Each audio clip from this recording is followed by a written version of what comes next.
el ex ministro de Relaciones Exteriores, Miguel Rodríguez Mackey, y vamos a hablar de él sobre esta reunión del Consejo Permanente de la Organización de los Estados Americanos en su sede en Washington para analizar lo que está ocurriendo en nuestro país. Bienvenido al programa. Primero, gracias por estar acompañándonos este día. Y la pregunta va orientada a cuánto puede influir, digamos, este Consejo en aras de encontrar la pacificación en nuestro país. ¿Se puede hacer algo desde la OEA, digamos, para intervenir y de pronto intermediar entre las partes en un diálogo probable? Gracias, Mávila, Fernando, muchas gracias por la invitación. Bueno, decirte primero que el Consejo Permanente es un órgano clave del sistema americano. La OEA es un foro político y el Consejo Permanente es un brazo diplomático donde están sentados cada uno de los representantes diplomáticos de los 35 países. Entonces, comprenderás que el Consejo Permanente tiene voz, tiene eco y es la partera de los procesos de lo que se denomina la política internacional americana. Entonces es muy importante. Lo que se diga allí influye, una enorme influencia en los procesos y en el caso peruano más. Lo que hemos visto ayer en ese informe primero que se ha leído por el miembro de la Comisión Interamericana de Derechos Humanos, señor Ralón. El señor Ralón, pues es un informe, a mi juicio, completamente sesgado. No está diciendo, entrando en el meollo del asunto, y digo que es sesgado porque otra vez se comete el grave error de creer que los derechos humanos solamente son para un sector. Los derechos humanos son erga omnes. Yo preguntaría que esta comisión que vino a Lima entrevistó a los familiares del policía calcinado. Se refiere a la condena que se ha hecho de los actos de vandalismo, pero sobre todo de la represión, de la represión de las fuerzas del orden a los manifestantes. ¿Y por qué te digo, Mávila, el informe? Porque la reacción peruana en la OEA debió decir con objetividad lo que pasa en el país. No digo que hayan mentido, no, digo que no han dicho nada. Y más bien, perdóname, Fernando, lo que han dado paso es a que luego del informe el representante de México y el representante del Brasil hayan ido muy lejos al sostener prácticamente que el expresidente Castillo, que cometió una ruptura del régimen democrático que está consagrado en la Carta Democrática Interamericana, que eso no debe pasar, pues están pidiendo su libertad incondicional. ¿Cuál ha sido, en consecuencia, luego de estas dos voces político-diplomáticas de estos dos países importantes en el sistema interamericano, la reacción del Perú? Aquí lo hemos dicho, Fernando, varias veces, que nos preocupa que en el sistema panamericano, ya no digo mundial todavía, siga desnaturalizado y tergiversado la realidad del país.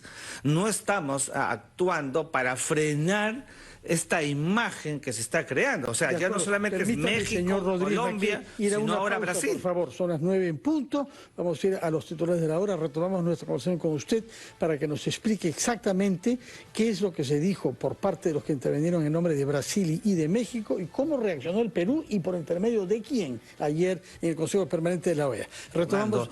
Estrenándose en la OEA, con primero una posición, a mi juicio, que será en alza, porque pide que Pedro Castillo prácticamente se halle en libertad. Y te imaginas, la imputación objetiva material, indubitable, que existe por un quebrantamiento del orden democrático y con 18 meses de detención preventiva, ¿cómo se le podría dejar en libertad? Eso significa otra intromisión en los asuntos internos del Perú. Y ya nos estamos acostumbrando, Mávila, Fernando, a que todos digan, empiecen a ingresar en los fueros de la soberanía del Perú, en lo que pasa internamente, y nosotros seguramente más tarde saldrá otra ánimos de protesta y nada más. Y no hemos reaccionado. Aquí contigo dijimos, recuerdo hace un par de semanas me parece, de que lo importante es que tuviéramos una Cancillería que no sea reactiva. ¿Qué significa esto? Hemos debido nombrar embajadores especiales para que expliquen en espacios estratégicos como el propio foro de la OEA, el Consejo Permanente, qué es lo que está pasando. Mira, el representante peruano, que no tenemos representante de la OEA. Sí, porque renunció el embajador Carlos Está Foster. la adjunta, que es una ministra consejera que cumple roles, en fin, logísticos, administrativos y diplomáticos como corresponde. Pero quien ha ido es el embajador Paul Duclos, un joven diplomático, lo conozco desde cuando estaba en la Academia Diplomática, pero necesitamos allí un espacio para tener vuelo político que Paul no ha mostrado ayer, se ha dedicado, está bien, a decir que lo que viene en el tramo de este gobierno es el proceso eleccionario, garantizarlo, eso me parece bien. Pero no solamente eso, hay que reaccionar frente a lo que está pasando. Lean a Raúl Porras Barrenechea, el gran canciller principista del Perú, cómo reaccionaba en 1960 ante situaciones del panamericanismo. Tenemos que hacerlo, porque si no, entonces, otra vez, nos acostumbramos que ya no solamente sea Petro, ya no solamente sea AMLO, sino también Lula, a través de sus mecanismos diplomáticos, para empezar a involucrarse en la política exterior peruana, amén de un Evo Morales que, no siendo presidente, también lo hace. ¿Cómo calificaría entonces en ese diagnóstico que acaba de hacer el trabajo de la Cancillería en este momento? No, ¿Qué está haciendo o no está haciendo la Cancillería? No, yo creo que falta, lo que siempre digo ya casi como letanía, aquí falta carácter. El canciller de la República es un actor político, por más que sea diplomático de carrera. A veces creemos que canciller del Perú, tiene que ser diplomático de carrera. Bueno, que lo sea o no, o un internacionalista. Yo no fui diplomático de carrera. Francisco Tudela no es diplomático de carrera. Eduardo Ferrero Costa no es diplomático de carrera. Y entonces necesitamos que en la Cancillería, la canciller se despoje de su ratio como diplomática y sea un actor político. Ella no es jefa del servicio diplomático, es jefa de la diplomacia peruana.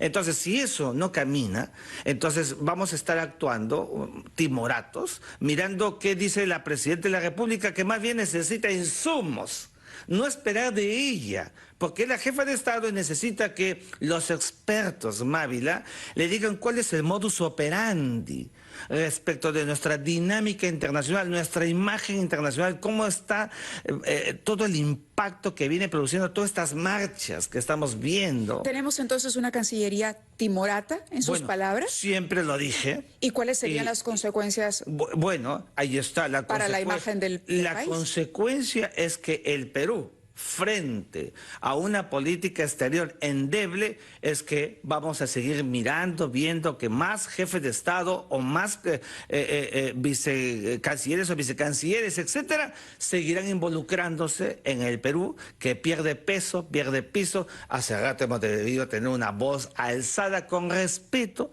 del derecho internacional panamericano como era antes. Mientras no lo tengamos en una circunstancia como esta, que es tan difícil coyunturalmente, vamos a seguir doblegados. ¿Cuál fue la posición que adoptó los Estados Unidos a través de su embajador Frank Mora?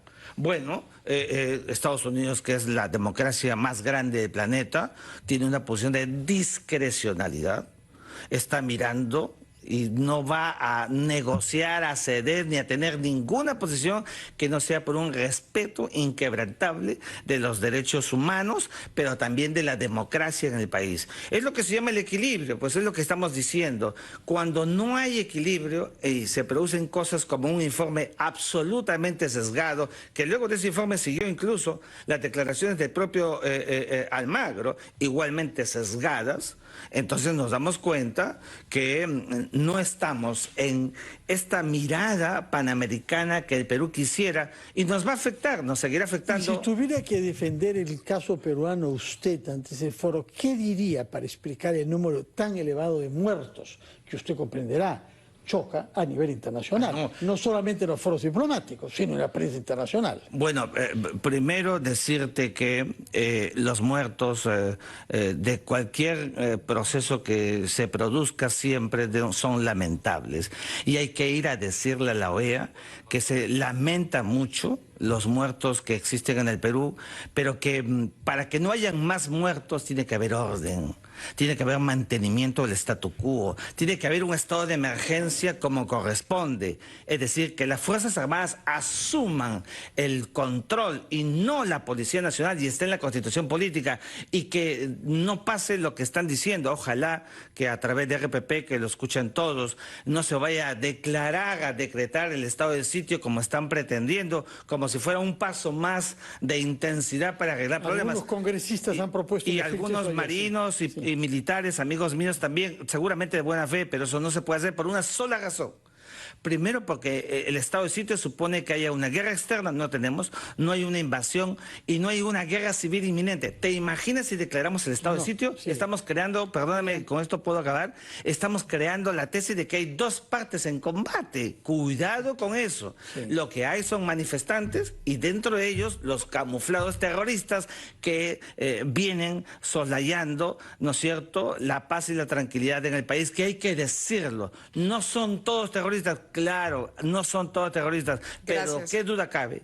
Que gracias. Hay terroristas y hay que actuar, Mávila, con el carácter que le corresponde al Estado en su jus imperium, que es el único que tiene la violencia legítima. Nos ganó el tiempo, pero muchas gracias por haber estado.